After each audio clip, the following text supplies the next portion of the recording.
Comienza A la Izquierda Late el Corazón, un programa periodístico parlamentario y de actualidad. Acompáñanos por Radio Fénix 1330M y radiofénix.ui o más tarde en nuestras redes sociales. A la Izquierda Late el Corazón. El accionar parlamentario cerca de la gente. 1, 2, 3, va.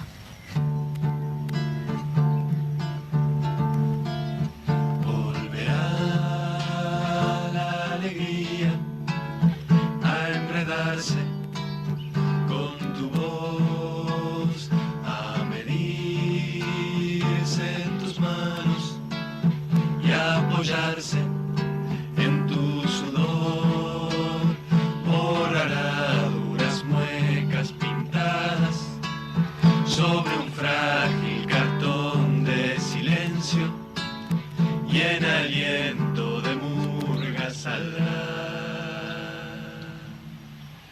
a redoblar, a redoblar, a redoblar, a redoblar, a redoblar, a redoblar, muchachos, esta noche. Cada cual sobre su sombra, cada cual sobre su asombro. Bueno, muy bien, buenos días a todas y todos los escuchas que están del otro lado, aquí al programa A la Izquierda Late el Corazón. Buenos días, Paola, ¿cómo estás? Muy buen mediodía para todas, todos y todes. Contenta de estar nuevamente aquí en los estudios de la Fénix, llevándole información y novedades a todos los escuchas que están del otro lado y que le mandamos un abrazo grande por estar ahí firmes. Recordarles una vez más que a partir del primer miércoles de abril cambiamos el horario, Majito. Cambiaremos el horario, el programa sería entonces A la Izquierda Late el Corazón, estaría de 11 a 12 del mediodía. Del mediodía, así que... Un poquito más temprano. Ahí va, a partir del primer miércoles de abril estamos de 11 a 12 del mediodía acompañándoles como siempre firmes, así que nos estaremos encontrando entonces. Y ahí tendremos a toda la audiencia como ya los tenemos acostumbrados. Y bueno, mucha información tenemos aquí en esta grilla. Comenzamos con un tema a pedido de nuestro invitado que tú has bajado en MP3.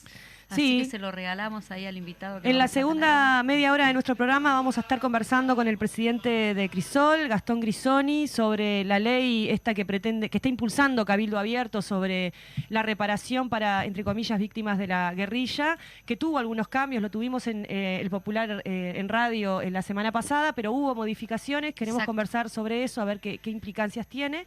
Y bueno, elegimos este tema así como decía Majito porque lo Para pidió darle. especialmente a redoblar, no hay que bajar los brazos a pesar de que los fantasmas y los dinosaurios insistan en prevalecer. Sí, muy bien. Vamos de lleno a la Sí. columna de nuestra diputada Ana Olivera y volvemos con la grilla que tenemos para el día de hoy.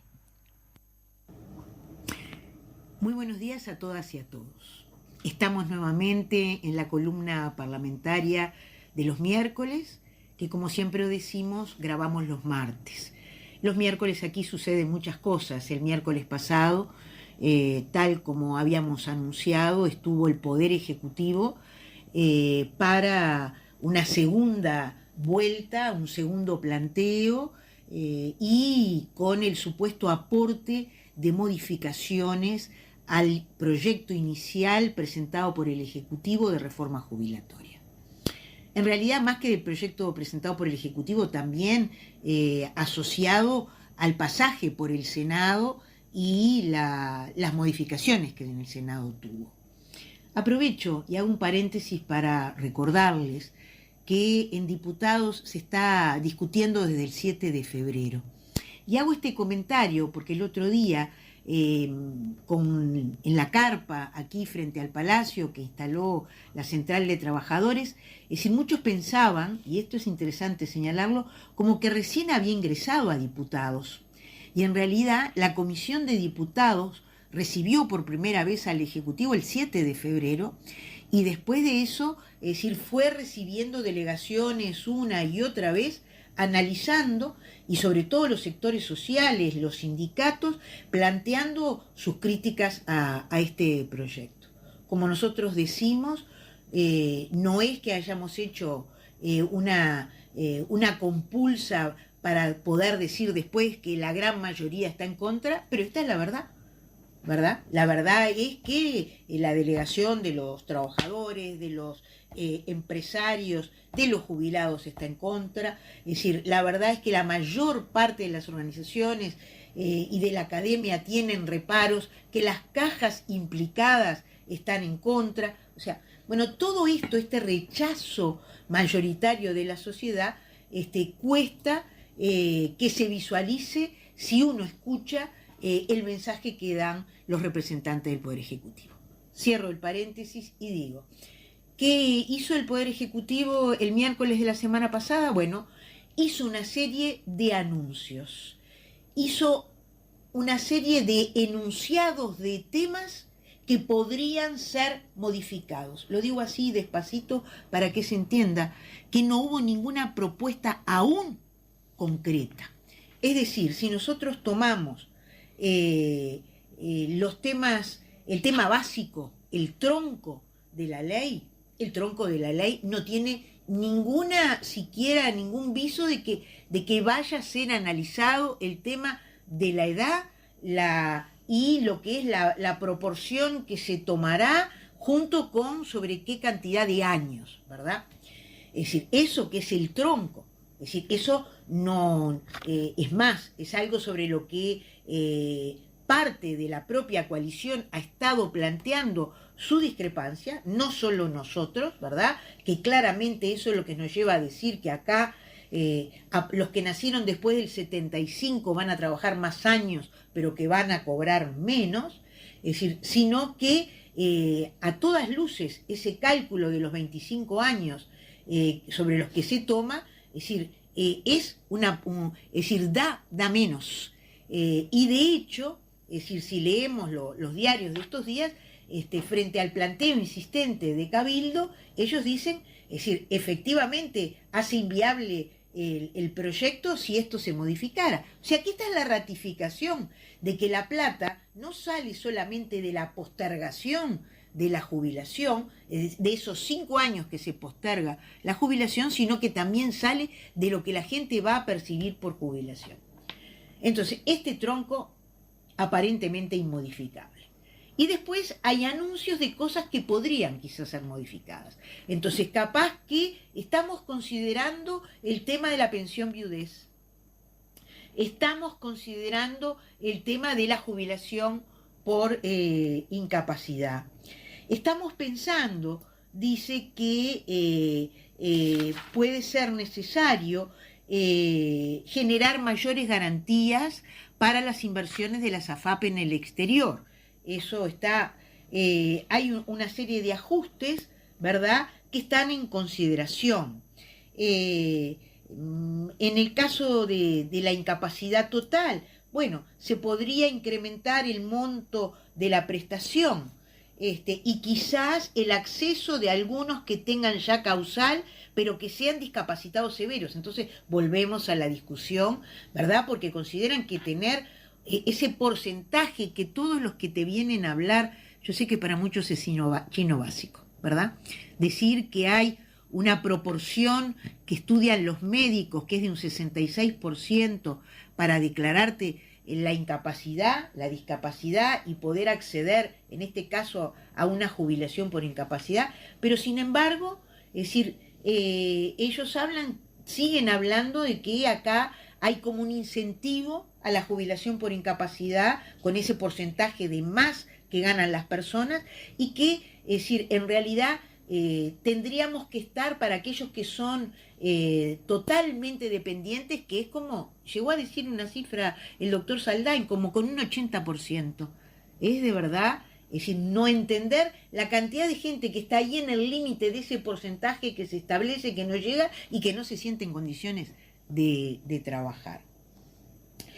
Y después hay una serie de planteos que había hecho el propio Ministerio del Interior para equipararse con el tema de los militares en algunas cosas que también están en pleno proceso de tratamiento. Entonces, bueno, nosotros volvimos a hacer las preguntas en función de que teníamos mucha más información que la que teníamos cuando vinieron por primera vez, porque no solamente es el estudio de la ley fría, sino es el haber escuchado a las delegaciones, sobre todo aquellas delegaciones que nos planteaban el tema de la imposibilidad, no de llegar a los 65, las dificultades que tienen hoy para llegar a los 60 para poder jubilarse. Hablamos de las trabajadoras domésticas, hablamos de todo lo que tiene que ver con los cuidados, es decir, y me refiero a la salud, hablamos de los trabajadores de los frigoríficos, porque hay una parte de los trabajadores de los frigoríficos que tienen eso que se llama bonificación, o sea que se te computan por años de trabajo más años para jubilarte, pero solamente es una pequeña área y hay áreas que realmente son muy riesgosas, en que la gente no resiste, que trabajan a 50 grados, que esto genera dificultades. Volvimos a plantear el tema de los trabajadores del transporte, porque además con esta historia de que lo que se va a tomar en cuenta para la jubilación, además de los 65 años y el 45%, que ya es una rebaja, los mejores 25, el transporte nos decía que el promedio de trabajo en el transporte es de 13 a 19 años. O sea que es imposible, es decir, se da una situación inversa en algunas áreas de esas que se llaman de trabajo más exigente que en otras, ¿verdad? ¿Por qué? Porque en general la gente que hace una carrera administrativa hace una carrera administrativa, ¿no? Y cuando empieza ganando menos y va ganando más. Bueno, es decir, en las áreas de trabajo más exigentes que dependen de tu capacidad física, básicamente, es decir, es al revés. O sea, vos en los años en que vas creciendo, vas siendo más viejo, para decir las cosas como son, es decir, y tenés menos posibilidades y muchas veces necesitas, es decir, reinsertarte en un trabajo con menor exigencia, ¿no? Y no necesariamente va a ser dentro del mismo lugar de trabajo, es decir, porque dependés de la voluntad del privado y podés llegar a quedar afuera, ¿verdad? Y a tener dificultades hasta para conseguir trabajo en ese momento. Bueno, estos que son los núcleos centrales, es decir, esto que nosotros decimos que es cómo afecta a los trabajadores y a las trabajadoras, cómo afecta en particular a las mujeres, todos estos temas, nosotros teníamos mucho más elementos para plantear en esta segunda venida. Cuando el ministro salió en la conferencia de prensa, planteó que venían con anuncios en función de los planteos que habían realizado, y aparte hay una gran preocupación por el tema de la actitud de Cabildo. Y digo esto y lo quiero también contextualizar, ¿verdad? O sea, el Frente Amplio tiene claramente la postura de que va a votar en contra de la ley, y después, es decir, hay algunos artículos, una minoría de artículos, que vamos a votar a favor. Pero Cabildo Abierto hoy está cuestionando 50 artículos y el Partido Colorado dice que tiene 47 modificaciones. El día lunes hubo reunión de la coalición con el Ministerio de Economía para mirar estos planteos y no lograron llegar a un acuerdo. Sin embargo, el día miércoles 29, cuando ustedes estén escuchando esta audición, primero hay Asamblea General y después hay sesión especial extraordinaria de diputados, donde se supone que el Poder Ejecutivo va a mandar finalmente cuáles son las modificaciones que se van a realizar. En las conversaciones que ha mantenido el Frente Amplio con la coalición, el herrerismo fundamentalmente plantea que entrarán el 29 y el 30 estaremos votando en comisión el proyecto.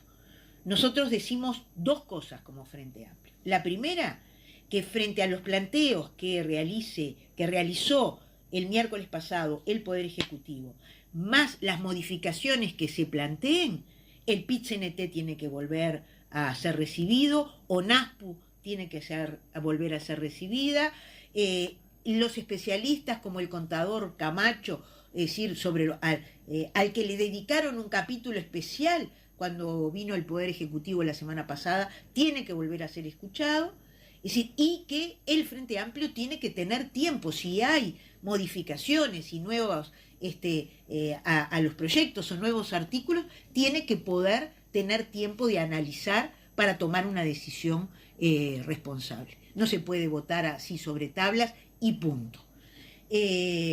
Por otro lado, Cabildo Abierto está diciendo que necesita más tiempo. O sea que nosotros apostamos a que en el día de mañana, o sea, el día miércoles, cuando ustedes estén escuchando, se esté votando una prórroga y no se vote en la comisión entre jueves y viernes este proyecto para pasar después de Semana de Turismo, o como cada uno le quiera llamar, a votarse en el plenario de diputados. Me parece que hasta aquí he informado suficientemente de en qué estamos, de cuál es la postura del Frente Amplio y cómo nosotros seguimos insistiendo.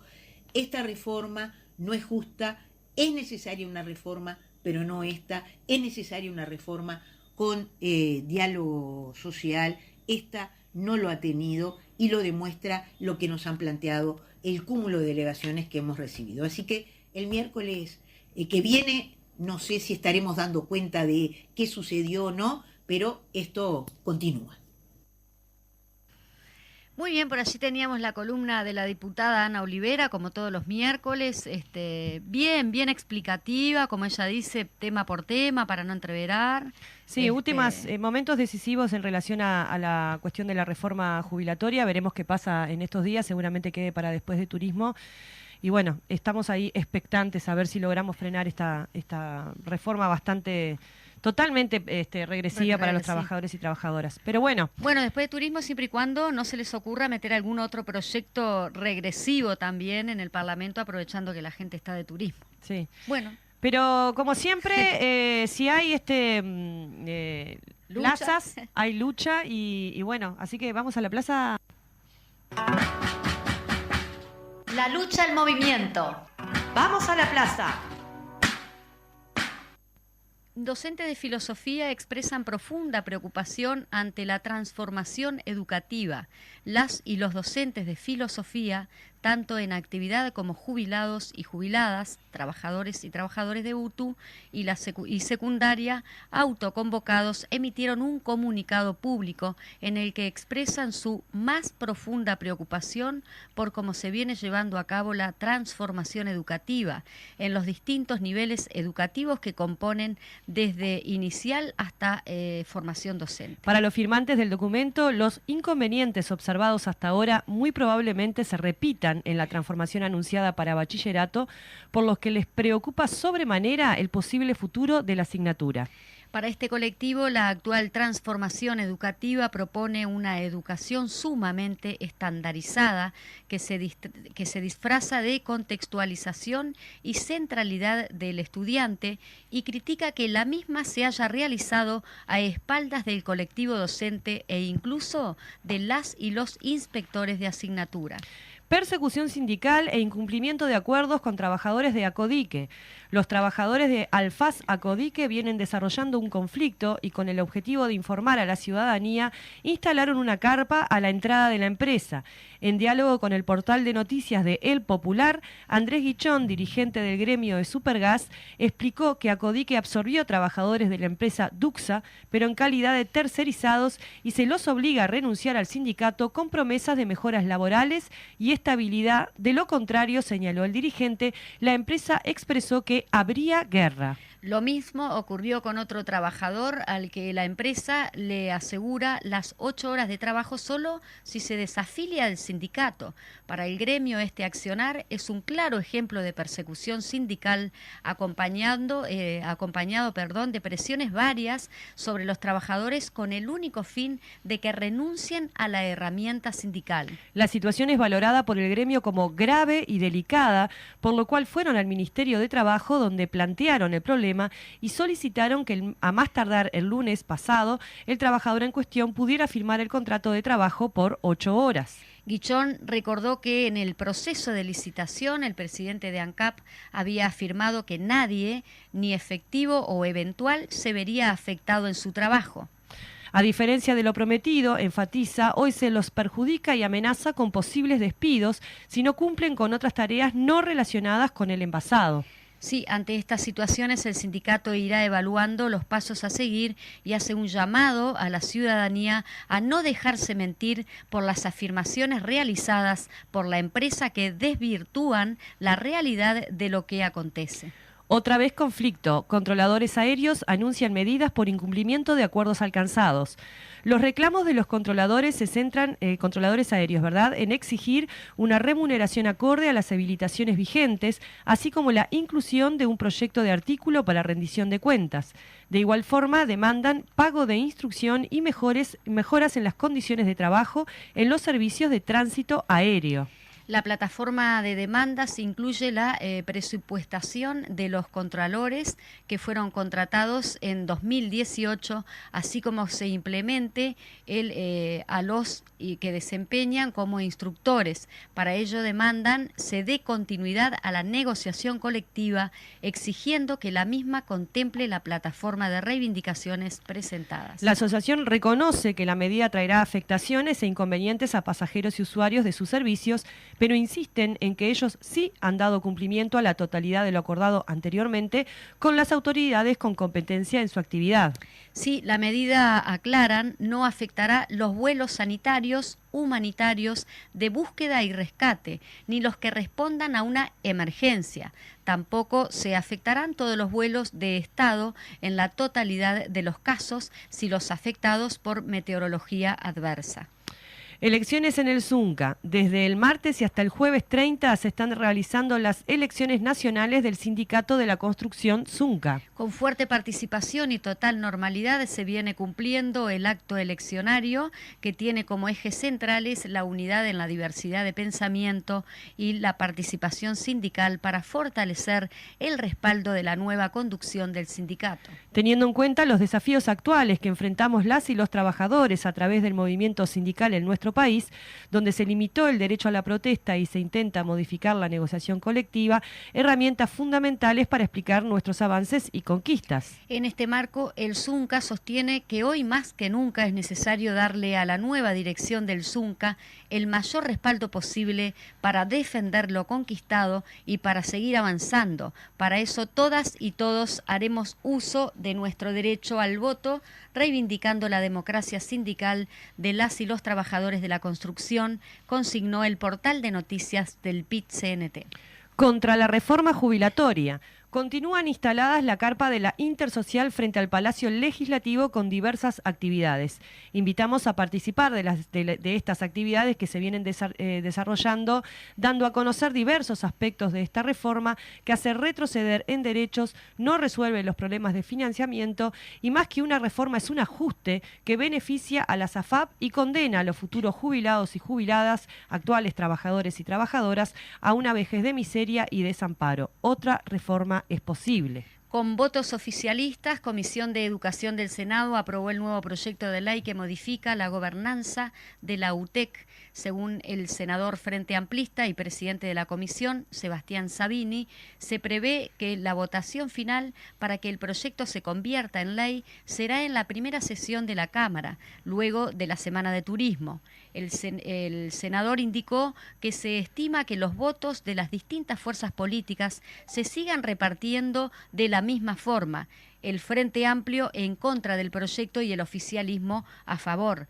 Aún así, contó que aparentemente Cabildo Abierto quiere realizar modificaciones en torno a la conformación del Consejo Directivo del organismo, pero que aún no se han recibido propuestas formales, informó La Diaria. Entre otros cambios que propone el gobierno y alteran lo previsto en la ley del 2012, que creó la segunda universidad pública del país, está la eliminación del cogobierno en el Consejo Directivo Central de la institución, más allá de que crea un consejo académico no vinculante que sí tiene participación de los órdenes. Este lunes, antes de que se aprobara el proyecto de ley en la Comisión de Educación y Cultura del Senado, concurrieron a esas instancias integrantes de la Asociación de Estudiantes de la UTEC y del Sindicato de Trabajadores de la UTEC. al igual que lo esgrimido por Sabini, plantearon que el actual proceso parlamentario implica una nueva inconstitucionalidad y aseguraron que, de aprobarse el proyecto, impondrán un nuevo recurso ante la Suprema Corte de Justicia. Veremos cómo continúa ese tema. En informaciones cortitas ahí les comentamos, ya que tenemos unos minutitos, del 2 al 5 de mayo, de 9 a 12 horas y de 13 a 17, sacate la credencial. Por primera vez es gratis, traslados y renovación 200 pesos en el Centro Cultural Julio Arévalo, atenta a la barriada ahí de la zona, Tonkinson, entre Luis Valleverre y Alfredo Moreno. Repetimos, sacarse la credencial de 2 al 5 de mayo, de 9 a 12 horas y de 13 a 17, primera vez gratis, traslado de renovación 200 pesos en el Centro Cultural Julio Arévalo, Tonkinson, entre Luis Valleverre y Alfredo Moreno. Bueno, buena noticia y necesaria también, ¿no? Sí. Porque cuando vas a hacer el trámite, digamos, normal o administrativo correspondiente, hay gente como que deja siempre todo para lo último. Entonces, digo, está bueno eso, que también como que sea en los diferentes territorios. Sí, sigue que no siendo... uno se tenga que trasladar directamente. Es una buena iniciativa que siempre queda corta. Nosotros lo tuvimos allá en nuestro territorio y había muchísima más gente de los números que estaban disponibles para sacarse la credencial, lo que da cuenta de que efectivamente sí, la gente, si le acercás la herramienta, se saca la credencial, pero bueno, se necesita que sean más veces o más números. Claro. También tiene que ver con las cuestiones presupuestales, ¿no? La cantidad de funcionarios que tiene la Corte Electoral para poder estar más veces, para estar más horarios, ¿no? Eso es parte de la cosa. Y está bueno, es como facilitarle a la población, ¿qué tal? Lo tenés cerca, digo... Me parece muy buena esa iniciativa. También se dio en algún momento en la costa, que esperemos que se vuelva a repetir por allá también y bueno, en todos los lugares. Y mencionar que tuvimos el acto del Frente Amplio este domingo pasado, que estuvo excelente, muchísima gente conoció. Fue tan masivo que no te encontré. No me encontré. Andaba ahí a la vuelta. La gente me decía, ¿qué te pasa, Paola? Sí, para mí que te escondías. Estaba tranquila porque no tenía tarea. En este acto particular no tenía tarea. Qué lindo disfrutar de los actos cuando no tenés tarea. Sí, pero la gente estaba preocupada. Me llegaron mensajes, te juro, de verdad, diciéndome, ¿te sentías bien? ¿Estabas bien? Chico, sí, estaba quieta, estaba tranquila. Pero realmente un acto maravilloso. Muchísima gente pudo conocer la plaza, el parque Idea Vilariño. Estaban sorprendidos. Increíble que ahí hubiese existido un asentamiento, el más viejo del Uruguay, allí desde antes de la dictadura, el asentamiento que en última instancia se lo conocía como Isla de Gaspar, también las canteras, y tenía el calderín, era antiguamente, y bueno, gracias a la política y a las definiciones políticas de la Intendencia, conjuntamente cuando fuimos gobierno nacional, logramos erradicar ese asentamiento con personas que tienen ahora una vivienda digna. Sí. Allí hubo un reconocimiento también a Pelusa, una de las vecinas que fue impulsora de la organización vecinal, pero bueno, la sinergia entre la organización popular, las intendencias, los gobiernos nacionales dan resultados y bueno, y el ecoparque que tenemos ahí es una demostración de eso. Muy bien, el Frente Amplio está bien vivo y se demostró justamente con ese acto masivo. Vamos a un corte y volvemos con nuestro invitado central del día de hoy. A redoblar, muchachos, la esperanza, que su latido insista en nuestra sangre para que esta nunca olvide. Bueno, vaya si están redoblando las y los integrantes de Crisol. Hoy tenemos con nosotros como invitado central a Gastón Grisoni, que es presidente de Crisol.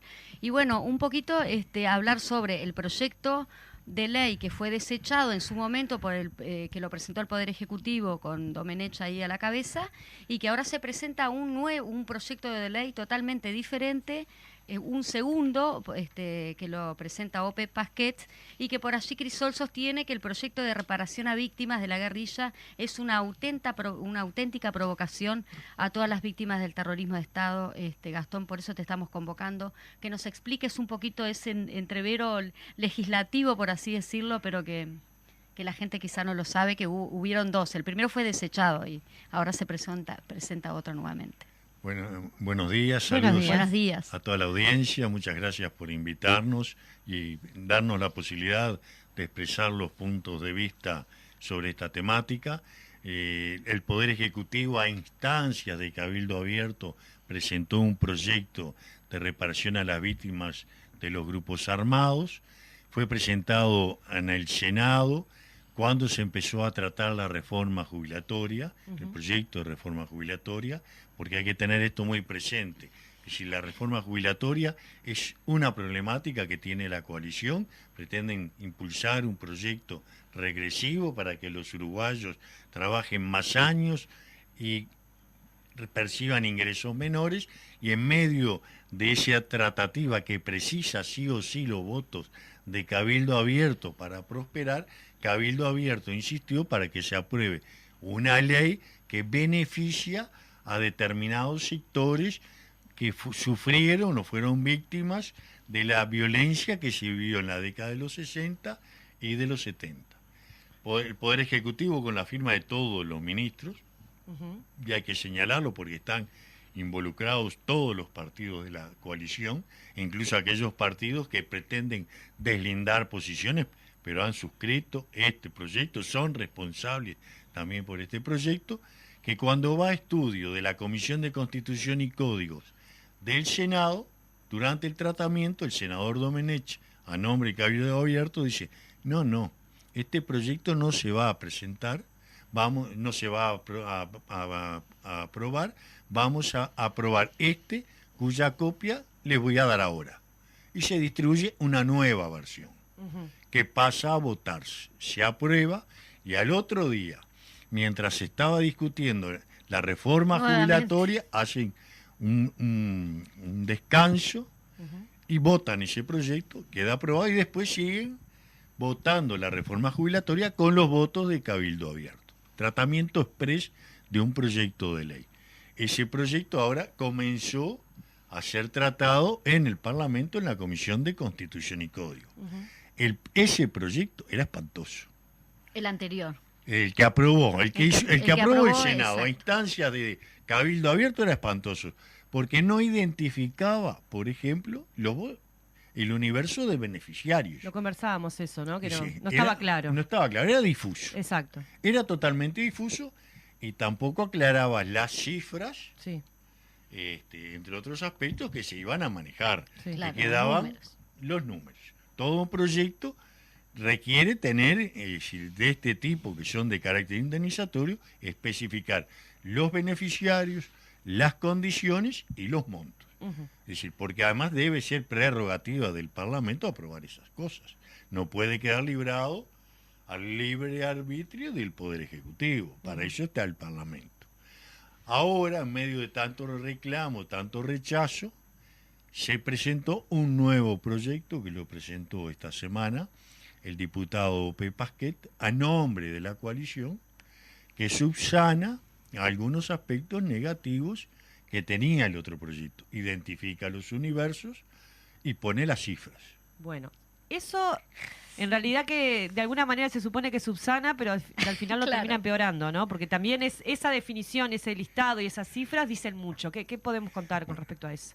Con respecto a los universos, que también hay que tenerlo en cuenta, se va a reparar o resarcir la violación del derecho a la vida, la violación a la integridad física y a la libertad. Son tres aspectos que durante la primera administración del doctor Tabaré Vázquez se habían contemplado para las víctimas del terrorismo de Estado, Sí. esos aspectos mediante la ley 18.596. Esta propuesta otorga para las víctimas, para los familiares de las personas fallecidas, montos económicos que duplican lo que el Estado resarció a los familiares de sus víctimas directas. Sí. Es decir, que para este proyecto las víctimas no valen nada, valen la mitad. Y este es un aspecto que ya se conocía, porque es decir, cuando uno va a elaborar una ley, tiene que contemplar los antecedentes históricos. Ya sabían de la existencia de esta ley. Crisol se la señaló. No solamente que los militares, los familiares de los militares fallecidos en la lucha contra la subversión ya fueron resarcidos mediante una ley que fue la 14.106, el artículo 115, que se les dio más, en ese momento más que los que le dio el gobierno del Frente Amplio y los familiares de los detenidos, desaparecidos y los asesinados, sino que ahora la duplican, los vuelven a resarcir y duplican el monto. esa es toda una definición ideológica, política, de cómo se valora. Sí. Claro, como que hay de primera y de segunda. Unos valen más y otros valen menos. Menos. Pero es que además se desconocen las normas de derechos humanos. Ujú. En este país hay democracia, hay libertades, hay todos estos derechos que tenemos consagrados. No es gracias a las Fuerzas Armadas. Las Fuerzas Armadas dieron el golpe de Estado, quisieron mantener un proyecto institucional que fue derrotado en el plebiscito de 1980. Sí. Y si hay democracia, y hay es por la lucha de los trabajadores, de los sectores populares, de los estudiantes, que combatieron a Jorge Pacheco Areco, combatieron la dictadura y combatieron el terrorismo de Estado. Y que pagaron pagó un precio altísimo para tener esos beneficios que hoy tenemos. Y esos son los detenidos desaparecidos, los asesinados. Sí. Porque todo eso fueron parte del costo que pagó el pueblo uruguayo en la resistencia para acabar con la dictadura. Sí, más vos decías en la nota que tenemos acá a mano en la mesa de trabajo, más de 200 asesinados, casi 200 detenidos desaparecidos, más de 20.000 presos políticos, 30.000 exiliados. Es efectivamente un costo altísimo. Quería consultarte, para tenerlo claro y para explicárselo a quienes nos están escuchando, cuando vos hablás de la reparación del gobierno de Tabaré Vázquez, ¿estamos hablando de la pensión reparatoria? No. A ver. Eso no tiene nada que ver. Ahí va, explícame la diferencia. Durante el gobierno de Tabaré Vázquez, que Sí. fue el gobierno que mejores y más significativas leyes de reparación se aprobó, Sí. se aprobó la ley 19.949, que fue para resarcir a los militares que habían estado presos por oponerse a la dictadura. Ajá. Se aprobó la ley 18.033, que es básicamente una ley jubilatoria, Ajá. porque fue concebida como una ley jubilatoria para contemplar a los despedidos por la huelga general Sí. del año 1973, para los requeridos formalmente, desde el año 1972 se empezaron a requerir personas por parte de las Fuerzas Armadas, Sí. a los presos en sus diferentes gamas y matices, y a los exiliados. Ajá. Esa es la ley 18.033, que tiene tratamientos diferentes para los universos, que pueden ser justos o no justos, porque beneficia especialmente a un grupo de los presos políticos, Sí. no a todos. Bien.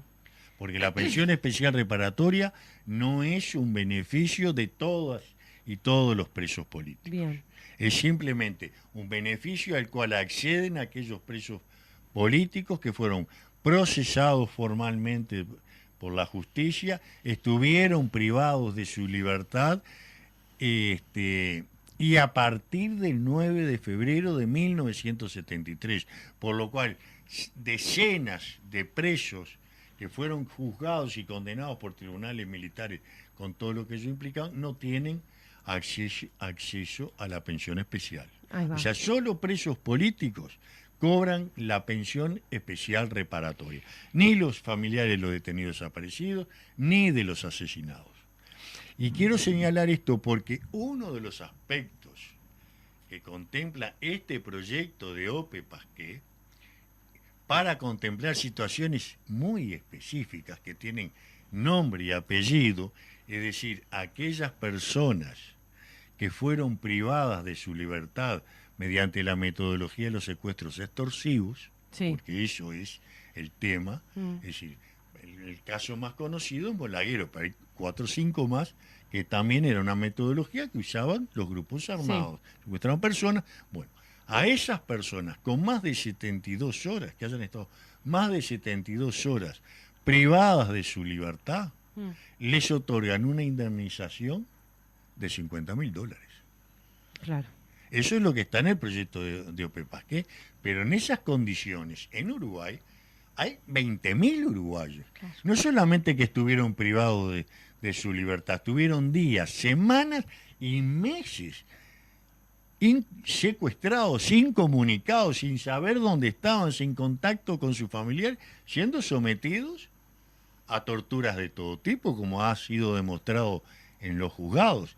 Entonces, esas personas lo único que pudieron acceder es al beneficio de la ley 18.000 33 a los efectos jubilatorios.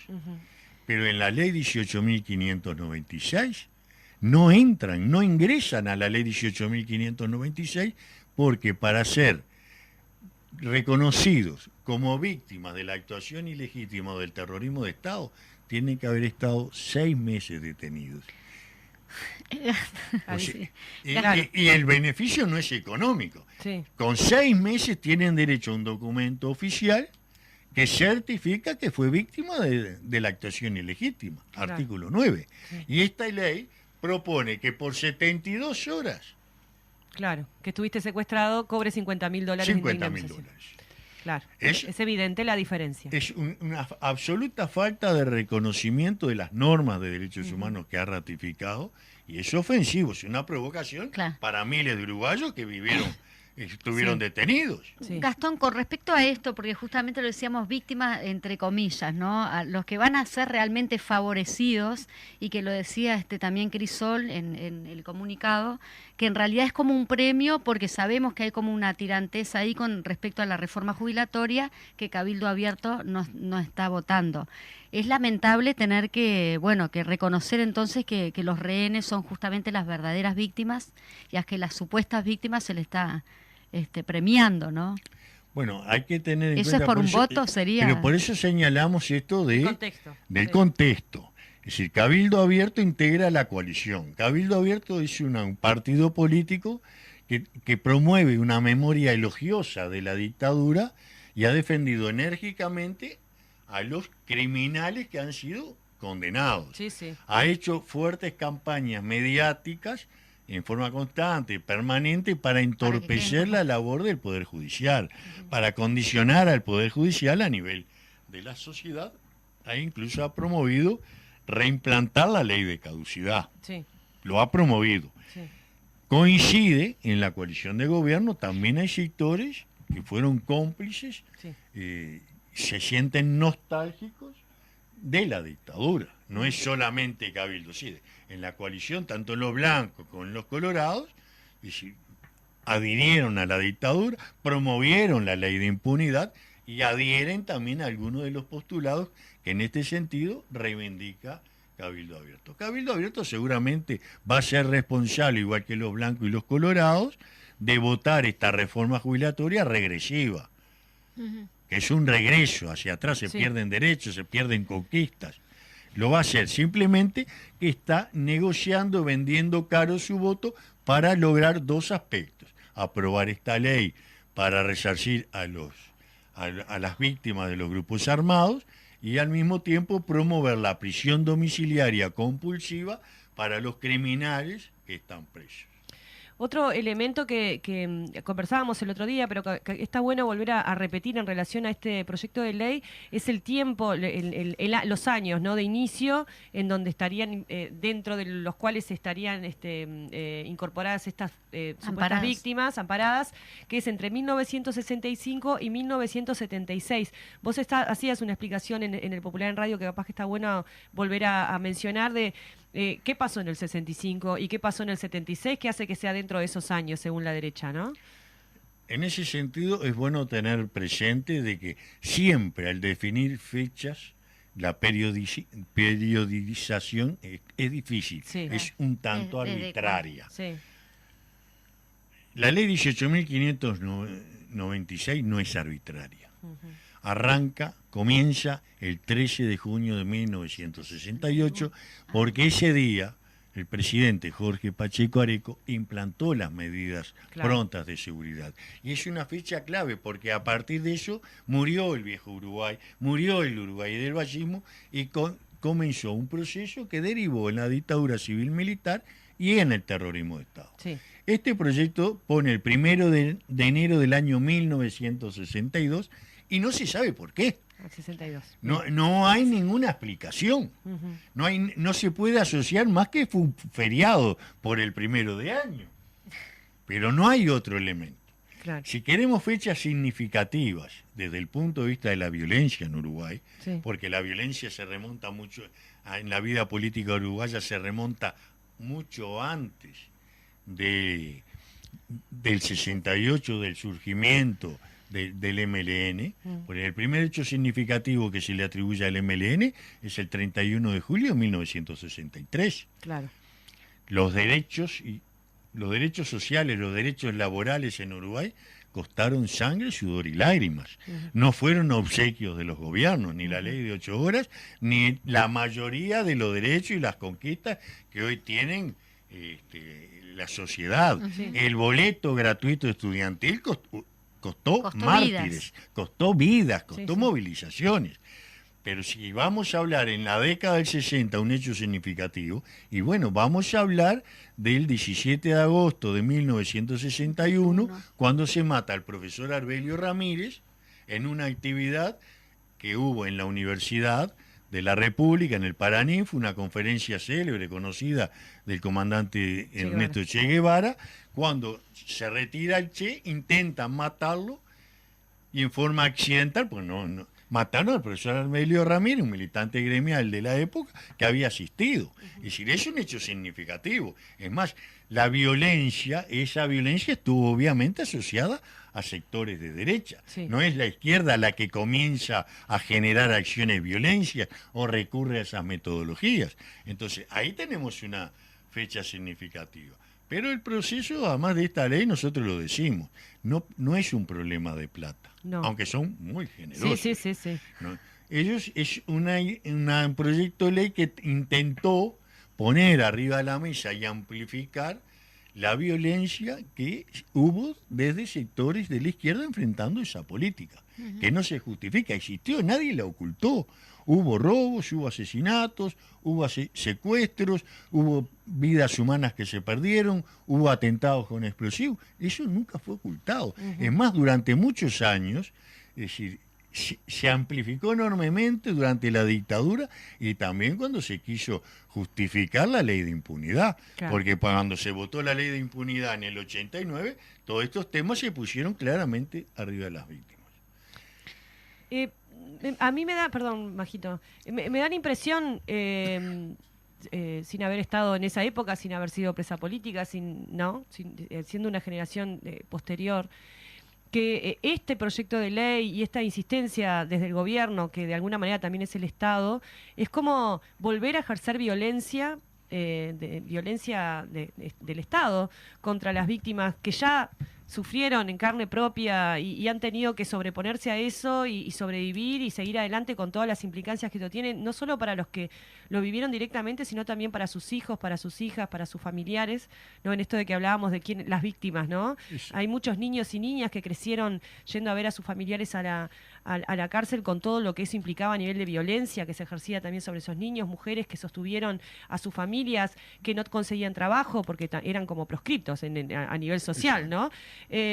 Y otra vez esta situación de cuestionamiento y esta necesidad sistemática de tener que estar luchando en este tema que parece que nunca se termina de laudar, ¿no? Cómo insiste la impunidad en querer perpetuarse y cómo eso tiene que ver también de alguna manera, no sé, Gastón, vos dirás, con siempre querer frenar los avances populares, ¿no? Y querer implantar modelos económicos y valores, relatos sobre qué somos como sociedad, que sean funcionales a esta necesidad que tiene el capitalismo de someter a los trabajadores y trabajadoras, a la juventud, ¿no? La reforma educativa también tiene que ver un poco con esto, ¿no? No es una cosa sola, es una globalidad. ¿Qué pensás de esto, Gastón? Bueno, ellos lo dejaron muy claro cuando presentaron el proyecto. Esto no es por plata, esto es parte de la batalla cultural. Los vietnamitas decían que las guerras se llevaban a cabo dos veces, una en el campo de batalla y otra en el campo de la memoria. Esta es parte de la construcción de un relato sobre el pasado que oculta la responsabilidad de los grupos de poder de la época para trasladarlo a esta época donde también hay lucha de clases. Sí. Es decir, la dictadura civil-militar no fue el invento de un grupo de descerebrados que eran sádicos y tenían ansias de poder y querían ejercer la violencia. Sí, eran eso, pero era un proyecto económico. Surgió como parte de la necesidad de ajustar la economía uruguaya en el año 60, en la década mediados de los 60, porque en la mediados de los 60 tuvo la crisis del Banco Transatlántico, un endeudamiento del país, la necesidad de reajustar la economía sobre la espalda de los trabajadores. Porque la dictadura significó un montón de cosas, pero además significó para el pueblo uruguayo una pérdida del poder adquisitivo que hasta el día de hoy, aún con 15 gobiernos del Frente Amplio, no se han recuperado. Y significó para los grupos de poder no solamente mantenerse, sino aumentar la masa de dinero que se apropiaron. Claro.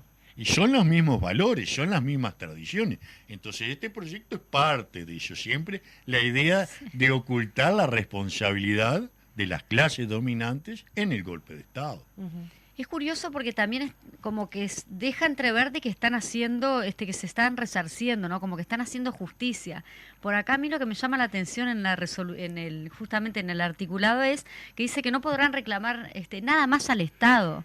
Como que los realmente víctimas ya con esto quedan... Bueno, porque tampoco amparan a todos las real víctimas. Ellos abordan un grupo muy específico. Hay que dejar claro una cosa, los policías y los militares ya fueron resarcidos a nivel pensionario y jubilatorio. Hubo algún civil, el caso de los familiares de Acosta y Lara, fallecido en abril del año 72, para el cual hubo una ley específica que resarció a la familia. Aparentemente hay algunos otros civiles que no fueron, y nos parece, y lo dice Crisol en su de estricta justicia, que sean asistidos por el Estado. Aunque no son víctimas directas del Estado, no es obligación directa del Estado, está bien, pues el Estado tiene leyes donde asista a la víctima de la violencia. Claro. O sea, que en ese sentido está bien, nos parece bien, pero no son omisiones que vienen desde el año 85. Todos los gobiernos que se sucedieron desde el 1 de marzo del 85 hasta la actualidad lo pudieron haber hecho. Sí. No lo hicieron los partidos tradicionales que gobernaron hasta el año 2004. Está bien que lo haga. Que se asista a quienes sufrieron otros hechos de violencia nos parece bien, pero tiene que haber un parámetro. Hay que contemplar las normas de derechos humanos, los compromisos asumidos por Uruguay y muy especialmente la resolución 60/147 de las Naciones Unidas, aprobada en diciembre del año 2005, que es la que establece las obligaciones del Estado, las establece, las especifica, las enumera sobre cuáles son las tareas que hay que hacer una vez que hay grandes violaciones a los derechos humanos.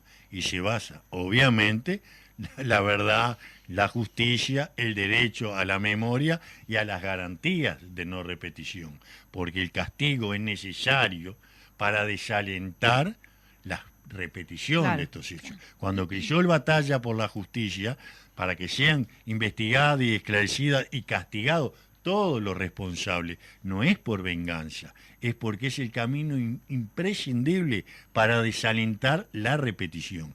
Y en este país, cuando se van a conmemorar 50 años del golpe de Estado y de la huelga general, es bueno que sepan, en Uruguay, aunque cueste 50 años, van a ir presos, como han ido los principales responsables en esta larga batalla de décadas que se ha llevado adelante por los trabajadores y el movimiento popular. Nos quedan minutos nada más y justamente, claro, cómo está parado Crisol para adelante, que no sé si nos va a dar el tiempo para contestar, porque claro, son 2 minutos, 3 minutos, tenemos que ir redondeando. Pero bueno, puede ser algo que quede justamente para otro programa. Se viene el 20 de mayo. Y bueno, va a haber que preparar. En primer lugar, nosotros estamos preparando para el viernes 21 la celebración de las muchachas de abril, donde aún no se ha cumplido a cabalidad la resolución de la Corte Interamericana de Derechos Humanos. Va a ser el viernes 21 de abril, en la zona, a las 19 horas como siempre, y después sí vamos hacia el 20 de mayo. Y la inauguración del memorial frente al Palacio Legislativo con el nombre de todas las presas políticas, ese también está sobre la mesa. Sí, 27 de julio. 27 ya hay un compromiso de la intendenta de que va a estar pronto y lo vamos a hacer a lo grande. Muy bien. Estaremos anunciando más adelante, nos estamos retirando. Muchísimas gracias, Gastón Grisón, presidente de Crisol. Muchas gracias a ustedes. Memoria y nunca más terrorismo de Estado. Salud, gente. Chau, chau. su sombra cada cual sobre su asombro a redoblar, desterrando la falsa emoción en la